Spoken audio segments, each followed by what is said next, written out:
Hello, YouTube land. This is Brenton Son coming to you from Lexington, Kentucky, the Bluegrass State.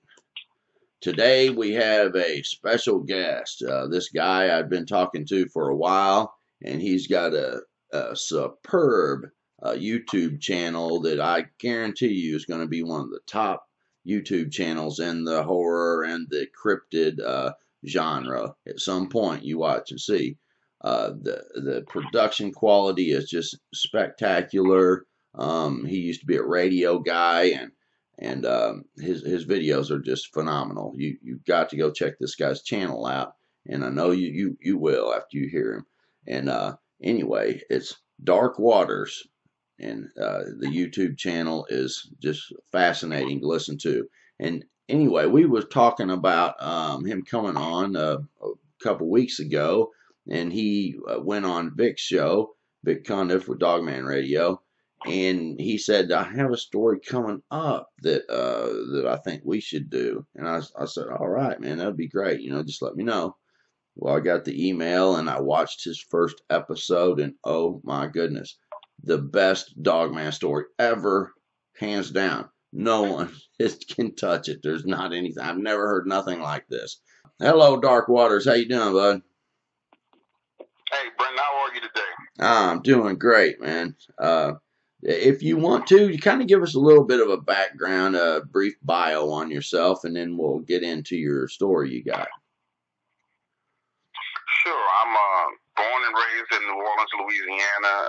Only left this city for about 2 years while I lived in Dallas, and I did a stint in the radio business for 6 years where I was a syndicated talk show host and run a couple of local businesses, small businesses here, and kind of dibbled and dabbled in a lot of things from an entrepreneurial standpoint. And recently I started the Dark Waters channel because I wanted to take everything that I've learned from radio and also the unique ability I have to get people to talk and share their life experiences and bring that to the world. And so that's what the Dark Waters channel is. It's a channel where I get true horror stories from people. 99% of them are verified. Every now and then I'll take a subscriber story that someone submits. I think out of all my stories, only one has been submitted by a subscriber. Everything else is someone I've either talked to or interviewed and sat down face to face with. And I bring those stories to life from an audio perspective. I do it. I don't really use much video in it. I just believe that the human imagination can take people places that visuals can't. And so I try and take people to the scene of the incident or the encounter, and so far it's been very successful. Yeah, it sure is, man, and it is super cool too how you'll be telling the story. I noticed when you first started, you didn't tell the stories, and after you start telling the stories, it just is 10 times, I think, better. But yeah, the little background sounds where, the gnat sound basically is what we would call it, of dogs barking or a car driving by, or you bring the stories to life, man. It is almost like reading a book and imagining, and with the extra help of the gnat sound, and it's quite incredible. And you can tell that you must have some good training in broadcasting, that's for sure. So yeah, you do a good job, and that's a fact, man. I wouldn't even say that, but if it weren't true, I'm telling you, this guy is the real deal on making an interesting sounding program. And I really appreciate you taking time and reaching out and doing what you do, because, and just for the listeners, they should know that, you've reached out to me and taken the initiative to help me and help me grow, and also kind of coach me and kind of teach me some things that I didn't know about YouTube. So I really, really appreciate it. And I think that there were more people out there like you, the world would be a greater place. Well, thank you, man. That's awesome. You definitely can find the stories too, man. It's unbelievable. And I guess there in Louisiana, there must be a rich history in that genre. Is that true? Oh yes, in Louisiana, there's all kind of stuff that goes on down here, man. And it's the unique thing about people in Louisiana and New Orleans in particular is that New Orleanians, we're talkative people. So when when you travel, like when I travel, when I go out of town, you know, I'm walking down the street, I'll speak to a person, hey, how are you today? And people ignore me because they're not used to people speaking. We're just a friendly group of people here. And that allows you to easily start conversations and gather information from people that you wouldn't normally be able to get. So just sparking a conversation is very easy. And then pivoting that conversation towards, hey, have you ever had any kind of paranormal experiences, or what's the weirdest thing that ever happened to you? Or those type of conversations happen very, very easily. And then people just volunteer information, you know. They'll walk up to you and they had a bad day and something happened and they'll want to tell somebody. And most times people ignore it and kind of shun that conversation, and all I do is encourage it. And by encouraging that, I gather a lot of information and a whole lot of stories. You have the most fascinating story I believe I've ever heard, and I think it's my favorite story, and I cannot wait for the other two parts to this to come out.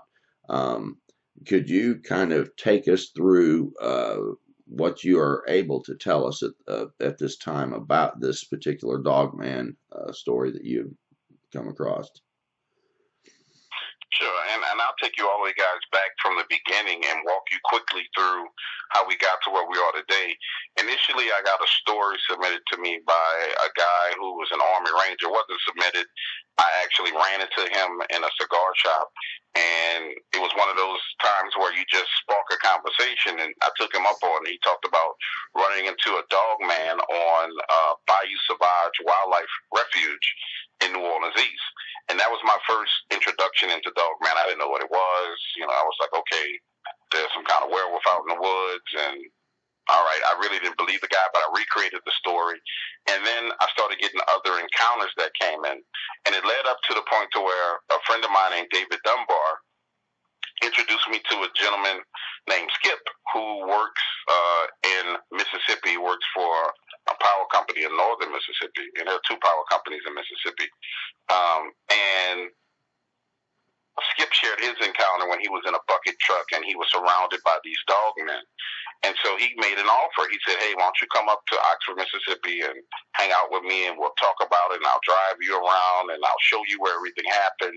That led into my own personal encounter that I had, where in the video I talk about how Skip literally left me in the middle of the street in the darkness, and and it sounded like, it really sounded like 6 NFL offensive linemen were running through the woods coming towards me, and he ends up coming and pick me back up and all those stuff you get here in the video. So I'm saying all this to say that Skip introduced me to a guy named Ed.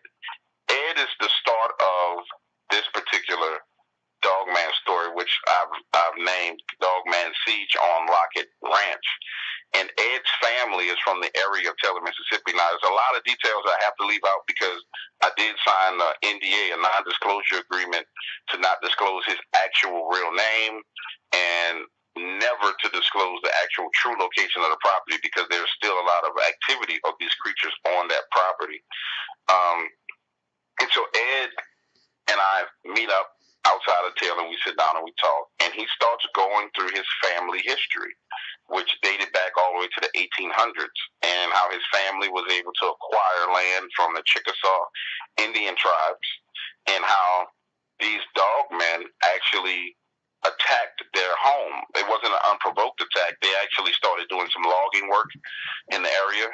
His grandfather signed a logging contract, a very, very big logging contract, and so they started clearing the woods out, and they actually went on the backside of this property and encountered the Dogmen. I guess they disturbed them is the right way to say it.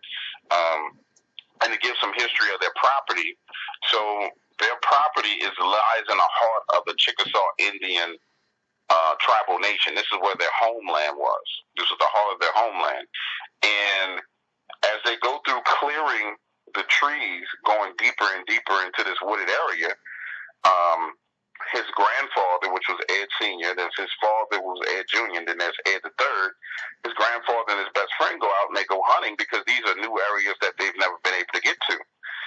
And they run across a deer head, a decapitated or a deer head that was torn off and was sitting on top of a stick, and they thought it was strange and weird, but they didn't put two and two together.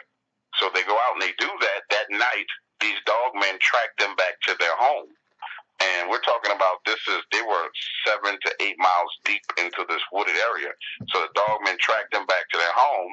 And from what he told me, it seemed like they were initially just trying to send a message to them.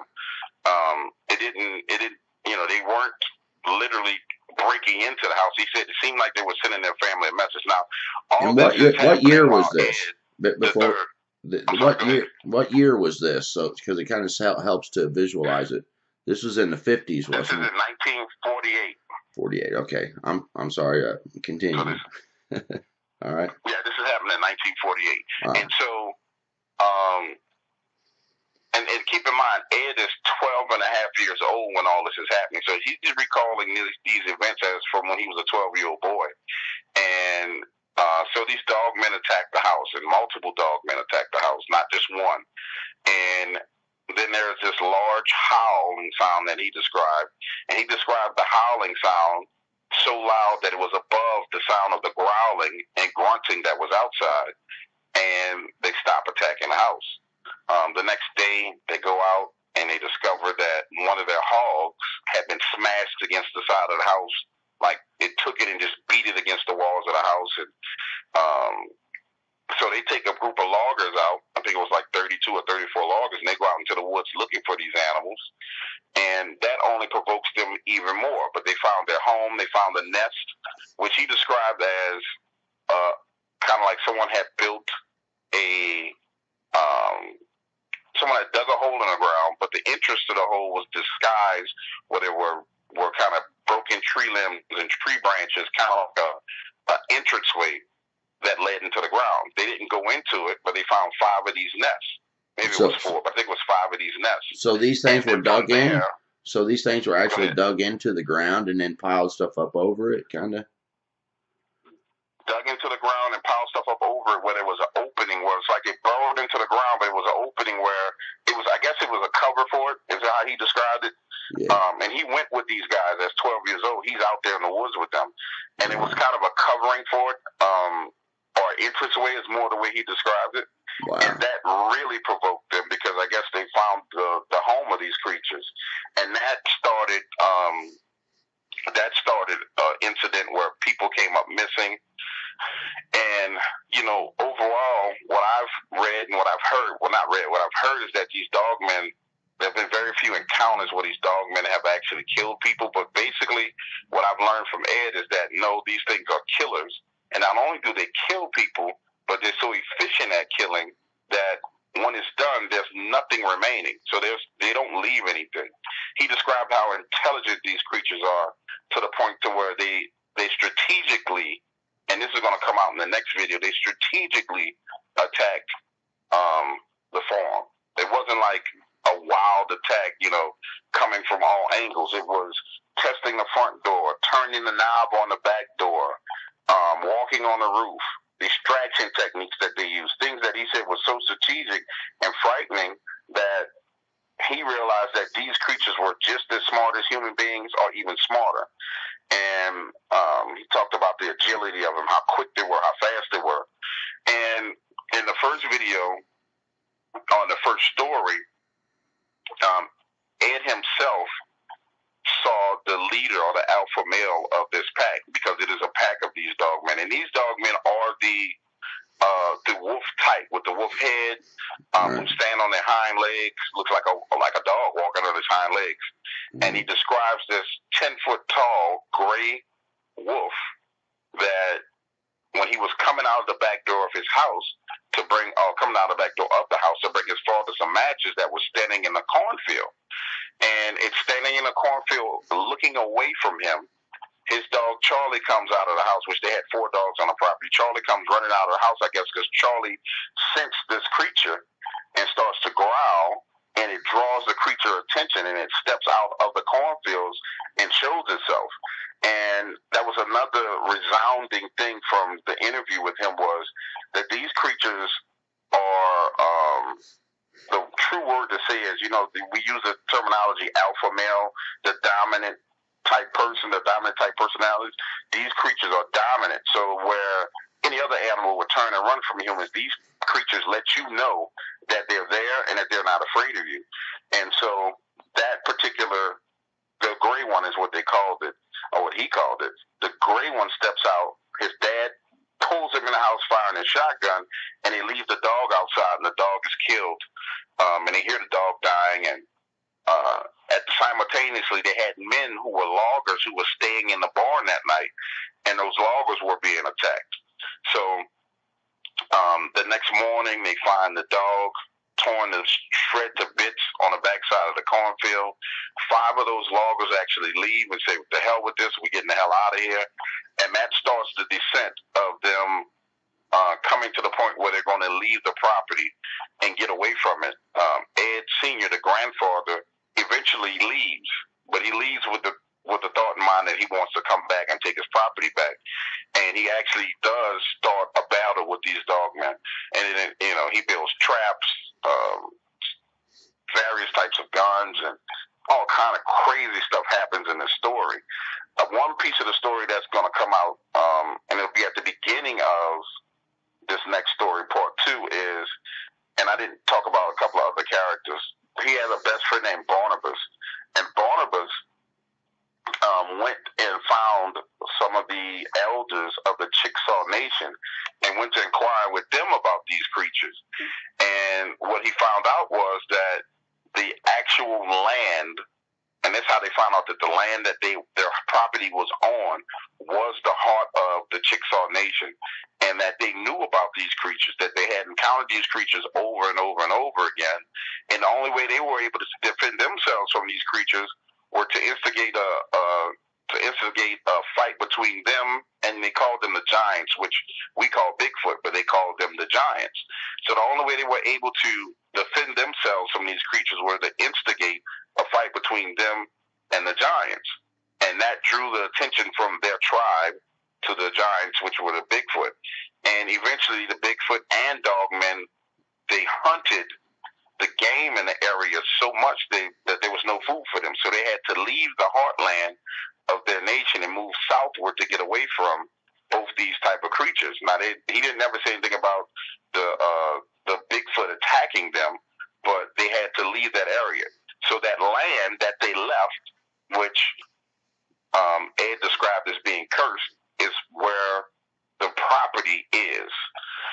So it's a very, very, very intense story. And what I've been doing is I recreate everything that he's told me, and then I send it over to Ed, and he listens. And then he'll call back and say, "Hey, this is wrong. This is not how that went. This is not how it was sound. That's not what happened." And that's why the story comes alive so much, because I'm real time working with him on it. Like this morning, at the part I just told you, I sent that over to him, and so he's listening to it today. He's going to send that back, and so it's a fascinating encounter, and it's frightening at the same time, because to think that these creatures are still here to this day, and that they're so intelligent, on top of being agile killing machines, it's frightening. Yeah. It really is frightening. And you know that the kings used to, not in this country, but over in like I know in India they used to trade with the dogmen. The dogmen were silk; they could weave silk and stuff. But there was kings in that Europe and Asia Minor, those areas, that used to give tribute to these dogmen to not have to fight them, and sometimes they would give them certain things to get them to fight for them. So that's interesting that the Indians basically, the only way they knew that they could even begin to fight these creatures with the kind of weapons they had, I guess, or really any weapon, but they tried to draw the Bigfoot into it so that they would be a clash between these giants. That is fascinating, man. Oh my goodness. Now whenever this boy, go ahead. I'll ask you in a minute. No, I was going to say, and the story behind, and I didn't get much into the story behind how they were able to actually get the Bigfoot to come in and fight them. But essentially, just to give background, they sent a group of warriors out after they first encountered the dogman. It was one. They sent a group of warriors out to try and kill it. But when they got to the land where they were, it was way more than one. It was like 5 of them. And so only one of those guys came back. Out of 10, one came back. From there, they decided to send one Chickasaw warrior and one Choctaw warrior, because both of these tribes weren't too far away from each other. They knew they were going to have a problem. They sent them into the land of the giants, is what was the exact verbiage he used, into northwards, into the land of the giants, which when I say, well, what was north? He was like, it was in the Ohio area. It took a 4-day trip to actually steal the remains of one of the giants and bring it back and put it in the territory of the Dogman. So that's how they got them to come down to fight. But go ahead. What was the question you're going to ask me? Oh, okay. Yeah, well, that's interesting too. And this was back when, like years before this family owned that property when the Indians were doing this, correct? Yeah, this was Okay. years. This was hundreds of years before that family owned that property. Just to be clear, so someone wasn't thinking it was in the 1948 time area. No, this was way before. Yeah. When that boy, he's 12 years old, and he first sees this Dogman. I thought it was very interesting how he kind of recognized, I think, that it was the leader. But it was paying attention, I think, looking another direction, like it was there as the leader, and he was paying attention to the barn or whatever. But after they went back in, to the barn. Pardon? Yeah, he was paying attention to what was going on in the barn. Yeah, and I'll get to that question about that in a minute. But when they went back in, it's so fascinating how they won't break into your house, but they do those things that you were talking about, this strategic kind of prodding and poking and testing, and they're analyzing and what have you. But you said something in that video that it was dragging its claws down the whole house. Right. I mean, it makes you wonder why exactly they would do that. To drive fear into them for one, but maybe to even see where the reaction was coming from in the house. You know what I'm saying? Because I believe their hearing is really good, and they were getting on the roof of the house, and that's a fairly common thing. I have one video called Dogman on the Roof. Why do you think they get on the roof? That I don't know. I really don't. What I will say is this.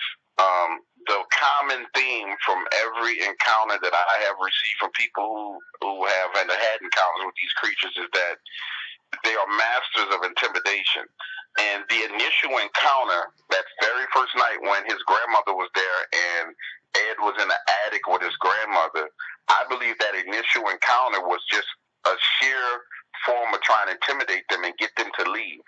Right. And I don't think there was much any tension, because we talking about a 10-foot wolf. If it wanted to break down a door, it could have broken down a door. If it wanted to rip the walls off, and this is 1948, we're not talking about a brick home.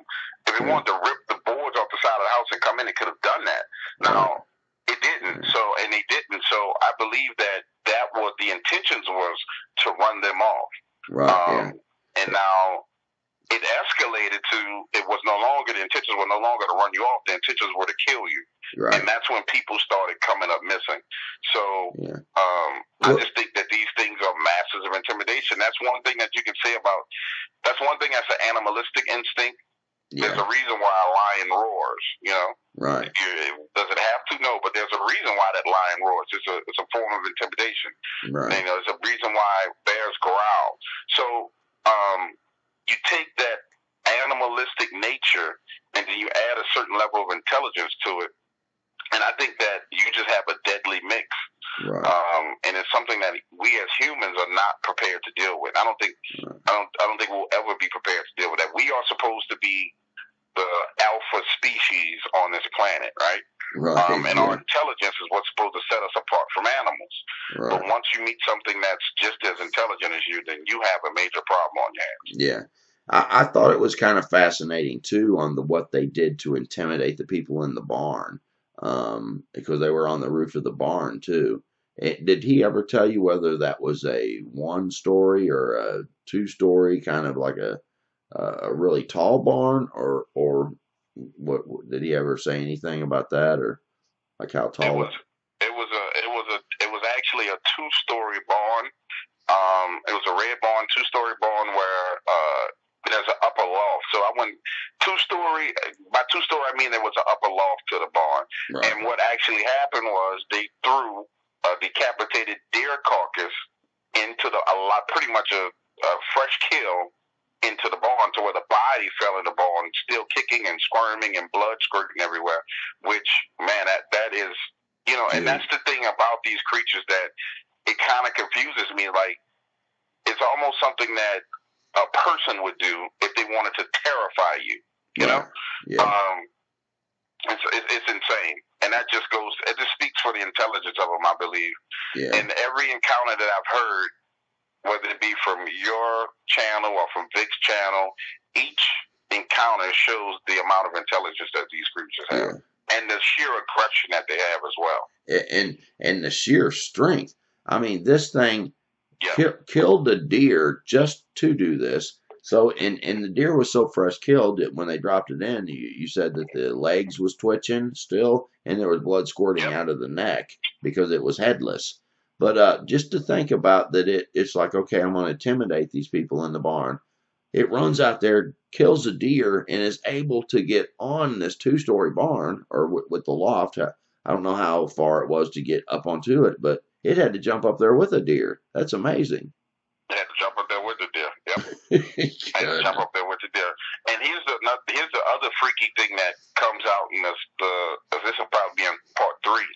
The way he described their communications, this was crazy, because in part 3 it talks about one of them getting caught in a trap, and they're attacking a house, and the trap goes off. The attack stops, and Ed himself is looking through the window, which by now they have their house retrofitted with bars, which are these curved bars that kind of curve out and up and make like a I guess you would say a semicircle or half of a circle, to where they can look out the window but can't be grabbed or pulled. Right. And the actual dog man is in the trap yipping, described as a yip. They're yipping to each other, like, how, not a bark, but a yip. And it's two next to the one in the trap, and they're yipping back and forth like they're talking to each other. And he said he couldn't understand what they were saying, but they were clearly communicating. And that's another thing that completely shocked me. And you got to remember, Brenton, I'm sitting with this man while he's telling me the story. So, if he was telling me this over the phone, I'd be like, this is complete BS, right? But I'm sitting with this man, and I'm looking into his eyes, and I'm seeing his eyes glazed over and glossed over, like he's looking through me, reaccounting these things. And I'm seeing his facial expressions. I'm seeing him start to sweat a bit as he's telling the story, and I'm seeing him twitch and his leg move. And this guy's not lying. He's not lying to me about what he saw. So, I mean, it's just some of the stuff that comes out in this is absolutely amazing. And historical accounts actually talk about them yipping to each other and talking to each other, like back in the days where you talking about people trading with them. That was historically how they were communicating. So it really is an amazing story, and an amazing encounter. Yeah, it really is. Yeah, I have a picture in one of my videos of a dog man, or a humanoid looking being with a dog head, carved in a stone. It looks kind of like Anubis, but it's in Australia. So these things are all over the world, man. They're really fascinating, unless the Egyptians went to Australia or something way back. But quite interesting. The history of them go back. A lot of people think, oh, that's a recent phenomenon. It is not. It wasn't. The Beast of Bray Road was the first time it ever came out. There's a history if you look into it, and they call them dog-headed people. Yeah. But anyway, after this next morning, after these guys were terrorized in the barn and in the house and everything, some of the loggers end up leaving the barn, and I noticed that you said that there was a posse of big game hunters and they went Right. deep into this wood because this logging company makes this road deep into these woods. This woods hadn't been disturbed ever. I mean, probably Ever people hadn't had been never disturbed. went there. You know, the Indians was the last people to set foot on some of that ground, and they didn't even go there. You know, Absolutely. so these big game hunters think that, oh yeah, we got this. You know, we'll show them. And can you tell us what happened?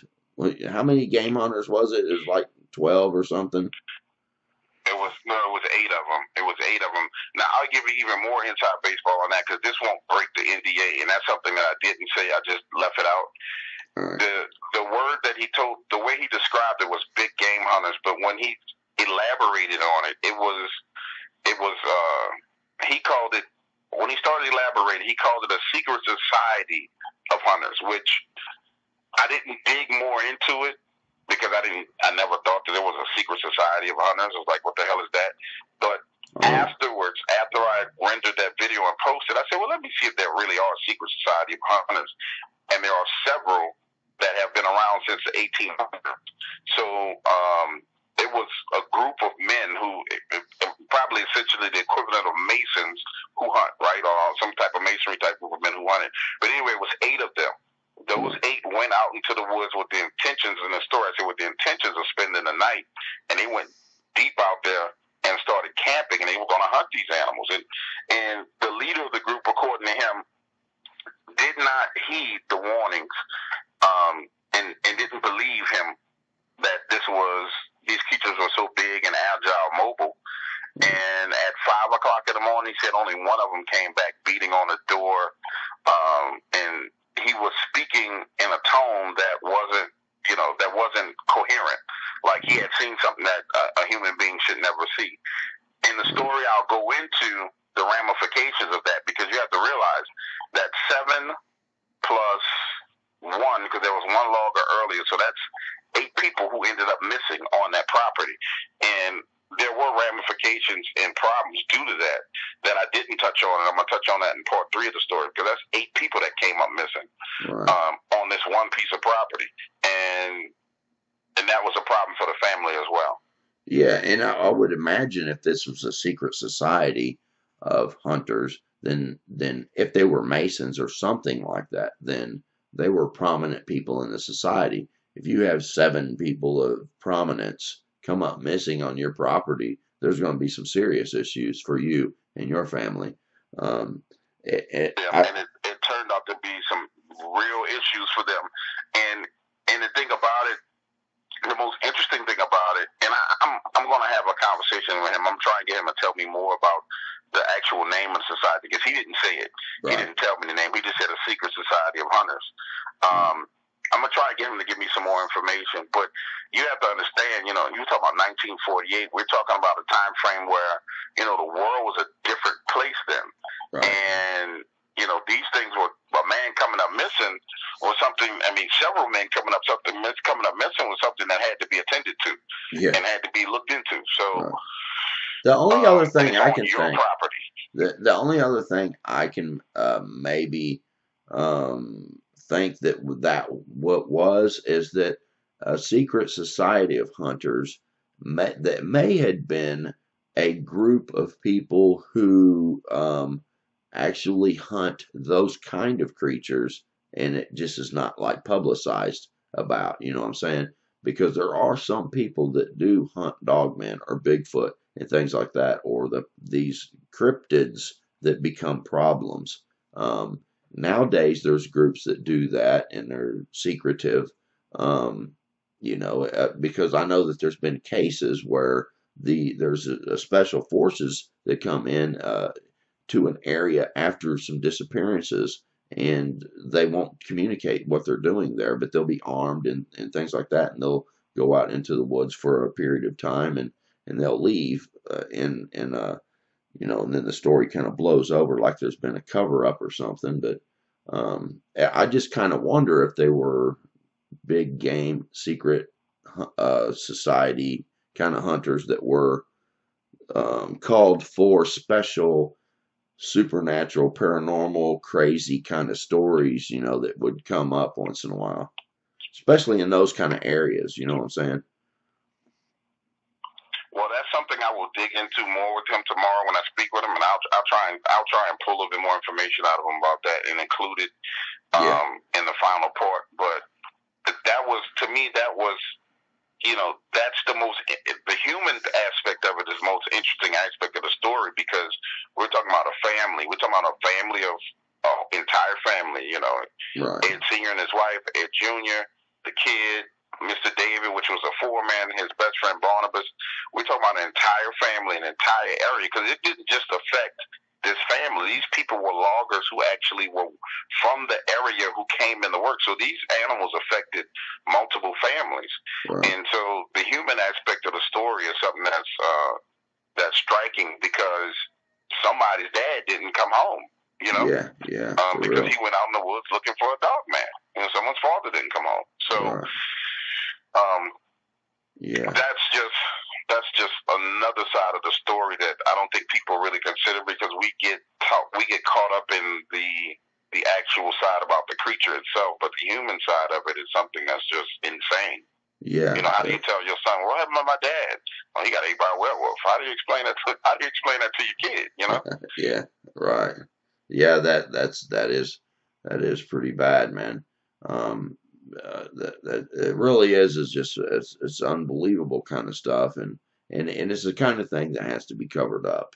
So someone has to pay the price, and or some kind of story has to be made up why these people came missing or came up missing. Now when it comes to the in Indian burial grounds and things like that, there tends to be dogman activity around. Was there any Indian burial grounds around that area? I know there was Oh yeah, Indians. absolutely, Okay. absolutely. That was and that is and I think that's the epicenter of what's going on, what's going on and what happened. And I think that's still the epicenter of what's going on in that Taylor, Mississippi area, Lake Sardis area. Just to give people some history. So um, in outside of Taylor, Mississippi is Lake Sardis, but prior to them damming up the river over there, that was just regular land. That lake is a man-made lake, and in that area, all that was the Chickasaw Nation, and it was part Choctaw Nation too. And so there were multiple burial grounds in that area, and it just so happened to be one on this property. So I mean, you're talking about Native American, and I'm stop calling Native American lands, and not just Native American lands, the heart of Native American lands. And he described it as this was their place where they went to worship their gods and bury their dead. That was the exact words that he described it, and that's how he described it. So I guess this was their sacred lands. And if I'm not incorrect, I think that's where a lot of the dogman activity stems from, Right. is in those areas. Why? I have no clue. I mean, I have no clue, because I don't think, I have subscribers from Cambodia who talk to me about dogman, but I don't Right. think there's any Native American lands in Cambodia, but Right. I don't know why in this particular case that's where the activity centers from. But I am digging into it. I am digging deeply, trying to find out more about it. Yeah. I mean, that's just something I always hear from time to time is that the burial grounds somehow in the worship center tends to be where these dogmen are, and that's just fascinating. And that kind of makes you want to theorize into the supernatural aspects of it, having to do with the worship and the burial aspects, and but it is theory and it is speculation, because we certainly don't know for fact of anything, because how do you know for sure, other than speculating. But yeah, man, that sounds like that guy. Whenever he's sitting there telling you this stuff, how hard is it for him to even begin to speak about it? Well, initially it was very hard for him to speak about it, and it was very hard to get him to open up. and there's some cultural barriers there that started off causing problems, and then once he started talking, and I really reassured him. I said, hey, I'm not here to make you sound like a fool. And I said, if you just trust me and give me the opportunity to share your story, I will do the best I can to honor you and your family. And then once he started getting comfortable, he really opened up. But initially, it wasn't any tears and I'm crying. He wasn't breaking down crying, but it was just, he was apprehensive about really talking about it. And you're talking about a man who's been holding this stuff in for a very, very, very long time, and has only told 2 or 3 people this story. So he was very apprehensive about sharing the information. But once he got started, now he's all in. Now he's like, hey, I need to hear what's going on, because now it's shifted from being apprehensive and worried to now he's worried about it being accurate, and he's also worried about me not giving out too much information. So his concern is shifted from him trusting me and believing in me to now he's really concerned about the story being accurate as possible, and that's what I'm striving for.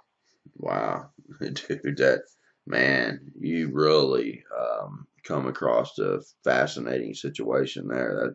That's unbelievable, and you just imagine how many stories like that are really out there. That people are holding on to.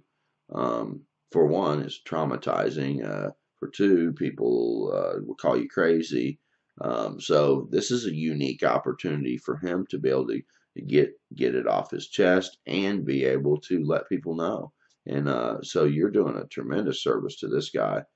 Can you give a little bit of a description of why you were scared to go into the woods, or really don't want to go into the woods because of this scare that you had?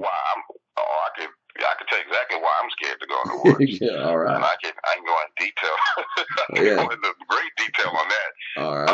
First of all, I personally am not an outdoors person, so the rules and ways of the woodsman elude me. I know nothing about it, so I'm not comfortable being in that environment.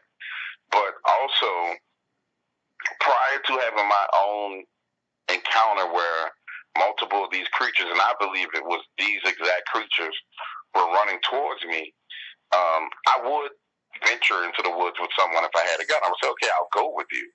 But now that I have a clear understanding of what lies out there, be it Bigfoot or be it Dogman, there is no way on planet Earth that you're getting me into a wooded area. Like, the only way I would end up in a wooded area is if America was under siege and I had absolutely no choice but to flee the city and go into the woods. That's the only way you're going to find me in the woods, because a killing machine like Dogman that I know exists, and I don't speculate about it now, I know it exists, I don't ever want to encounter that. In my initial encounter that I had with Skip, I think I told Vic this, when I went there, there was no expectation of that to happen to me. You don't go to something and expect to be left in a dangerous situation. So I didn't expect any of that to happen. That was the furthest thing from my mind. My trip there was to look Skip in his eye, to talk to him, to make a friend, to let him know I care, and to try and get him to introduce me to Ed so I can get more information. It wasn't supposed to be, okay, we're out in the middle of the road and, towards the sunset, and I get left standing there at dark. That just wasn't supposed to happen to me, man. And to this day, like, while we were talking earlier, I'm sitting here with my front door open. I'm in the middle of the city. I'm sitting there's cars driving by, bro. Like, it's not like there's people walking around, but I have my front door open. I'm sitting in a chair talking to you, but I hear a noise and I jump. I don't like just move. I literally jump. I almost dropped the phone earlier because I'm still spooked from that experience. And as a man, I've never been that way.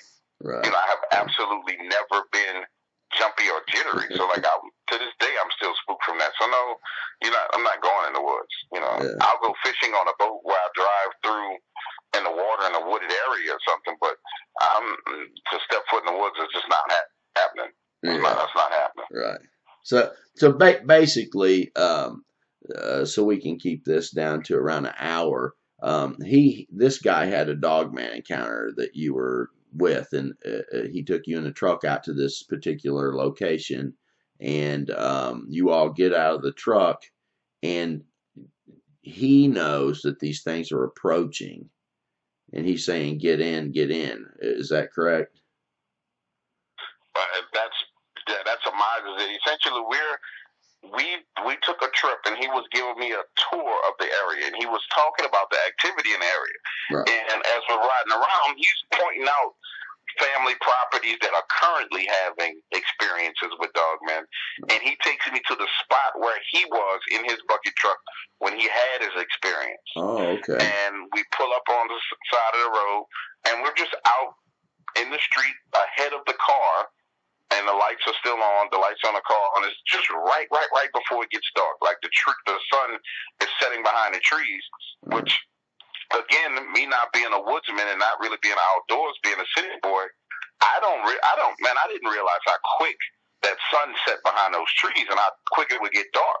And so I'm just asking him questions, trying to get information out of him. I'm actually talking about his feelings and, how did this make you feel? And I'm asking all these questions. And we start hearing movement coming towards us. And I remember, I'll never forget, there was a comment from somebody on my channel. He was like, "Oh, so you want me to believe you guys pulled up and then Dogman ran at you?" And I was like, "Yes, that's what happened. Like, are you crazy? I'm telling you what happened." And we are literally standing there, and we start hearing this movement coming towards us. And he starts moving towards the driver's side of the truck. Yeah. Like, he starts backing up towards the driver's side of the truck. Me being, the idiot in this situation, I'm like, "Yo, what's that? What's going on? What is this?" And he's like, "That's them." And I'm like, "No, I don't believe it at first, Bretton, because it's like, it makes no sense to me, right?" Yeah. Again, I'm not a woodsman. I'm thinking it's some kind of hog or something. I don't know what it is. Then the sound gets louder, and it really sounds like multiple things running at a fast pace straight towards us. So now my instincts kick in, and I start moving towards the truck, and I go to the passenger side of the truck. The driver's side of the truck is where he is, and he's got 1 foot in the truck, 1 foot on the ground, and they're coming towards him. The truck is between me and them. Yeah. I'm on the other side with the door open, standing in the doorway. So essentially the door is hugging me. It's open, and it's touching my back. But I'm not in the truck. And he starts calling the distance because he's an avid hunter. And he was like, that's like 200 yards away. He's like 100 yards away and 50 yards away. And then all the motion stops. And when it stops, he's gone. Like, I'm so my body and my mind is paying attention to what's going on in the woods. Like, he pulls off. And when he pulls off, the truck door is rubbing against my behind as he pulls off. And he's gone. Like, I'm looking up the street at the truck leaving me with the door still open. And I'm there. And where we were, about 150 yards ahead, the road curved. And so now it's dark. I'm watching the tail light, which made me feel so protected because there was some light. I'm watching the tail lights, not the brake lights, but the tail lights from the truck just go up the street. And I'm just standing there, bro. I'm just standing there in the dark with these things across, like literally across the road in the bushes from me. Oh my God. And so what happened? I'm sorry, what'd you say? Yeah, so basically from this point on, you realize, I should have gotten the truck. Yeah. Without me using any expletives, I realized I effed up. I should have been in the truck. Yeah. And I'm just standing there, man, and I didn't have any scents or any smells to me because there was a gentle breeze at my back. Like, again, I don't know much about being in the woods, but I do remember there was a gentle breeze at my back. And I think that's why they knew we were there, because I think they scented us. The more I thought about it, they scented us instead of us scenting them. And I'm standing there in the dark, and in the story of my encounter, I kind of laugh when I say this, but in the moment that was happening, this wasn't funny at all, man. Like, I'm standing there, and I can't run. I'm I'm not in the best shape, dude. You know, I'm not going to be able to run through the woods and run from something. Yeah. That's just not happening. I smoke cigars 3 a day. You know, if I run 20 feet, I'm be breathing hard. So running wasn't an option. So I literally raised my fist like I'm going to fight. And in my mind, that's the only thing that I could do. Yeah. And as I'm raising my fist to position myself to try and fight off something, I hear in the distance, I hear him slamming on the brakes. And the sound was so loud because like, and you can hear the truck kind of shaking as he slammed on the brakes. And then you hear him skidding around, and I heard him flying back towards me. And as he started turning that corner, the trees started to light up with the headlights. And right as he started approaching me, it lit up this space across from me where there were these 2 trees. Yeah. And something moved. It was large and it was black, and it moved, and it was 7 to 8 feet in the air, and it moved from left to right, and it moved so fast. Initially, I thought initially my mind said I didn't see anything, but as I replayed that moment over and over and over again, I saw something, but it moved that fast that whatever it was quick. Yeah. And he pulled in front of me and was like, get in the truck. But I wasn't running around the side of the truck.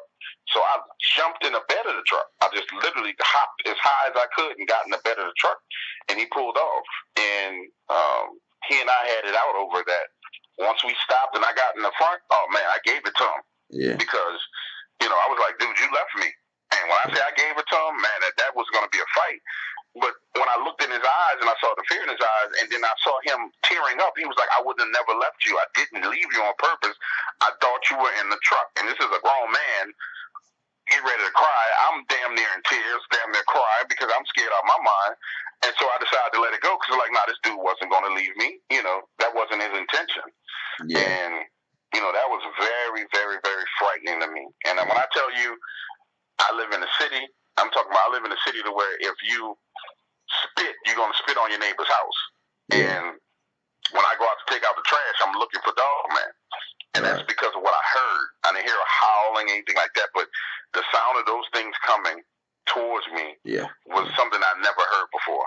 Yeah. And I've talked to some of my friends who are hunters, and they don't believe me. And they was like, well, man, it could have been some deer. And I was like, man, unless a deer sounds like a 300-pound linebacker running at you, and it's 5 of them or 6 of them, then it wasn't a deer.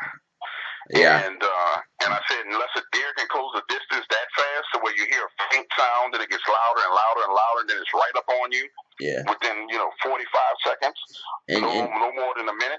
The time that it took for me to back up from where I heard it all the way to get to the other side of the truck, it was there. Yeah. And that's not a long period of time, man.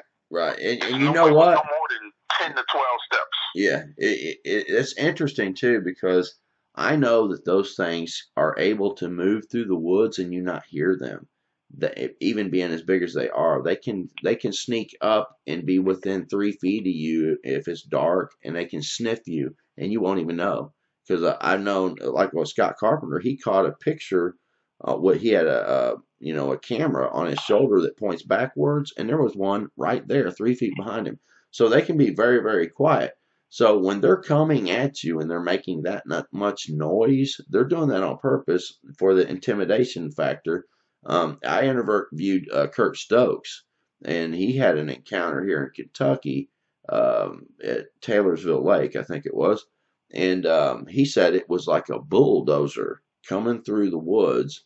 There was something already throwing rocks at him, and I think there was a Bigfoot there, but this Dogman came after this Bigfoot or something is my theory on it, because the rock throwing is more of a Sasquatch type thing.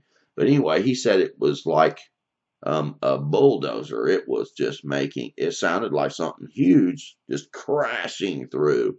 So they come at you like that, and to come at you and then just stop at the edge where they're right there. That is terrifying. And you can't. And the thing was, they stopped right at the edge where were there, but you couldn't see them. Yeah. And that was the thing that freaked me out. I knew something was there. You know, your body can feel something, and you can feel something, because all my senses were heightened at this point in time. You know, I had goosebumps on my body. I felt like I had to use the bathroom. I was going to pee on myself.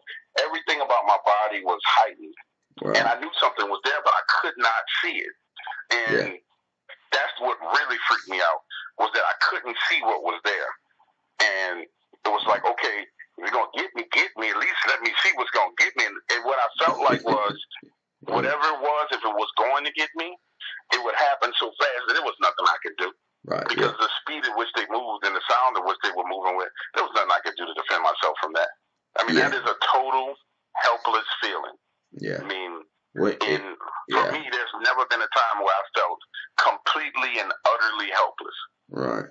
Yeah, I believe if you go into thick brush or something like that out in the woods thinking you're going to hunt these, they will be able to like run by and take the guy last in line out. Bam. And it makes me wonder about the 411 missing person stuff, because people come up missing and they always say the guy that's at the last of the line comes up missing and you know, that kind of thing. But that's how they do it. They can run by, bam, he's gone. Run by again, bam, the other one's gone. Run by, bam. And it happens so fast. You know. I am 100% believer that. So when they talk about the missing 411, people talk about that and they believe it's Bigfoot. I think some of it's Bigfoot, but I think it's more of these creatures because in the story, one of the things that Ed talked about was the very first logger that went missing. And the description that he gave of the story, and this is a story being told in front of him to David, Mr. David, who's the foreman. This is the supporting evidence that I believe, because this is from 1948, and this is the same thing still going on today. There are loggers out in the woods. They're talking to each other. It's multiple loggers, and there are two gentlemen having a conversation. They're 40 feet apart. One is talking to the other one. He turns his back. You know how you're talking to someone, you turn your back to do something? Yeah. He turns his back in order to get something. I want to see he was picking up something. And he hears his friend grunt, and then the guy's gone. And then they search for him. And they search for 30-something minutes. I think he said 30-something to 40-something minutes they searched. All they found was his torn shirt with a little bit of blood on it. Not a lot of blood. Not like it was ripped and he was torn to shreds, but just his shirt with a little bit of blood on it. And he was gone. And the guy describes it as he was there 1 minute and he was gone the next minute. And I believe that it's these creatures who take people in that manner. I mean, because we're talking about accounts from 1948 and then from the accounts from the actual Chickasaw Indian story that's embedded within the story. And this was an account that was given to Barnabas. Barnabas tells this story because he goes to do research on him, which is Ed Sr.'s best friend. He comes back and shares the information that he's gathered with Ed Sr., Ed Jr., and Ed the Third, because they're all talking about these creatures, trying to figure out what they are. The same thing was happening to the Chickasaw Indians. People were being taken. Right. They were there 1 minute, and then they were gone. And it wasn't children, though. It was adults. They were there 1 minute, and they were gone. So this has been going on for years, way before we started counting this and realizing it was going on. Right. So, and it's directly associated with these dogmen. Right. So I just think that's them. Now, what are they doing? I don't know. Why they're doing it? I don't know. But I mean, we're a food source for them. That's one thing I'm damn sure certain of. We are a food source. Right. Yeah, and it's quite amazing.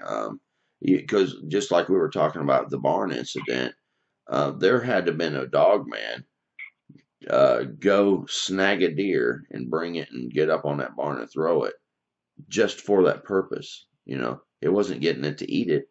You know, maybe it was going to go in there and get it later or something. I don't know, but I believe that it isn't no big ordeal for them to hunt a deer. They can just run out in the woods and chase a deer down in a minute. I think that's my opinion, but could be wrong. No, I don't think it's a big deal for them to kill a deer at all. And I mean, you're talking about the ultimate predator, is what you're talking about. You know, the ultimate land predator, because a Bigfoot is a big, agile, strong creature, and it's definitely built to kill. But this thing is manufactured and made to kill, and it's the ultimate predator. Yeah, it's the apex predator of the woods. So, to think that it would be in a tree and ambush a deer, absolutely. To think that it would be in an ambush point behind behind a tree and snatch somebody? Absolutely. I don't see why that's a far-fetched concept or idea for anybody, unless you just don't believe that these creatures exist. If you don't believe they exist, then, hey, everything is far-fetched for you. But for people who had encounters and experiences, they completely understand. I understand how someone can be taken. Right. Hands down. Yeah. I understand how someone just because the speed at which these things move through the woods, there's no doubt that they can take a person in a split second. Yeah. Now, what they do with them, I don't know. But could they take them? Absolutely. And they get quite large too, just like the Squatch. Because I asked in one of the videos that who do you think would win, Bigfoot or Dogman? And there's some people that was like, oh, Bigfoot, they're way bigger and stuff. No, I've had encounters. Kurt Stokes encountered one that was he said was he shined the flashlight at eye level and up a little higher and up a little higher because it came to the edge of the brush and stopped like it did you, and he just happened to swing the flashlight up at like 12 feet range. Maybe he exaggerated. Maybe it was 10 feet. Yeah, he said that he hit a face. He said it was a wolf-looking head. He said, I'm not exaggerating this. He said the head was 2 feet wide. The muzzle was 8 inches wide. You know what I'm saying? And he said the eye on it was as big as a softball. And the eyes was kind of more on the side, like a cow, on this particular one. And he said it was looking down, it kind of had its head tilted, looking with one eye down at him. And it let out a growl, and the growl hit him, and the noise, for some reason, the sound hit him, and he said it vibrated his insides, and it felt like his insides were on fire. So he was sitting on his tackle box, and he fell backwards, and it was paralyzed on the ground.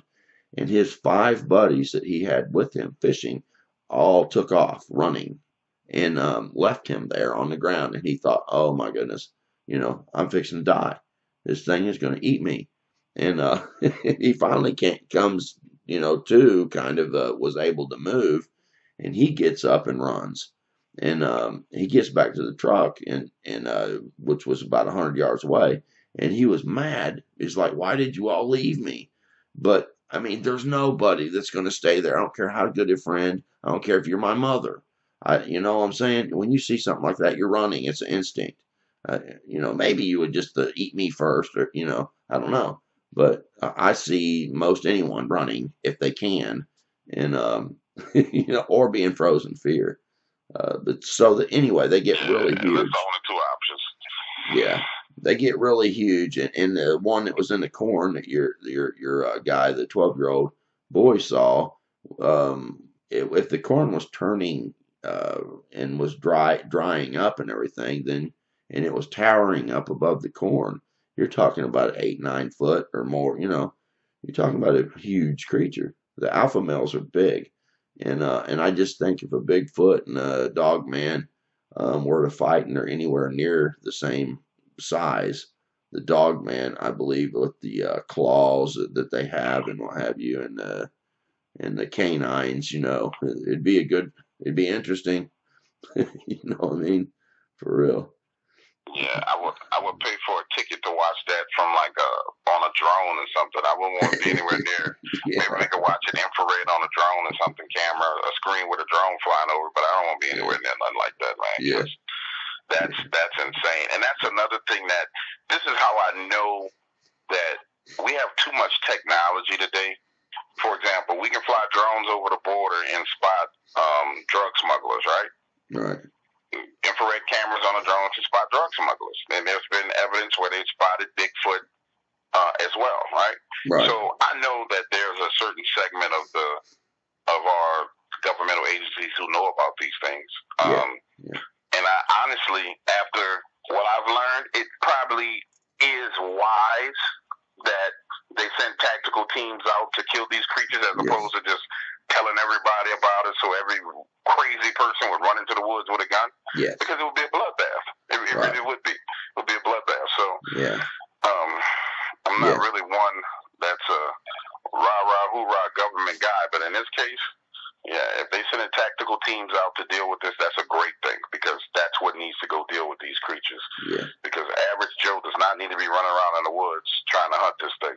Right. Yeah, they sent Not at all. in the Dennis Martin case, because he was spotted. Something was spotted carrying this person off, and I guess it got back to the government agency, and the team that came was a team of Rangers. Army Rangers never are search and rescue. That's not anything that they ever do. They are, typically a force multiplier, or hunt and kill, and they showed up armed. You don't show up armed to do a rescue either, and so I think they took the rogue out, and there was a rogue beast in the area, and they's like, oh, we got to go deal with it, and Mark Zaskey also talks about the wildlife biologist in the state park where he was at and had this encounter with Bigfoot. He was going to go report it, and when she walked up to him, she said, "Where did you see it?" She didn't ask what did you see. She said, "Where did you see it?" Wow.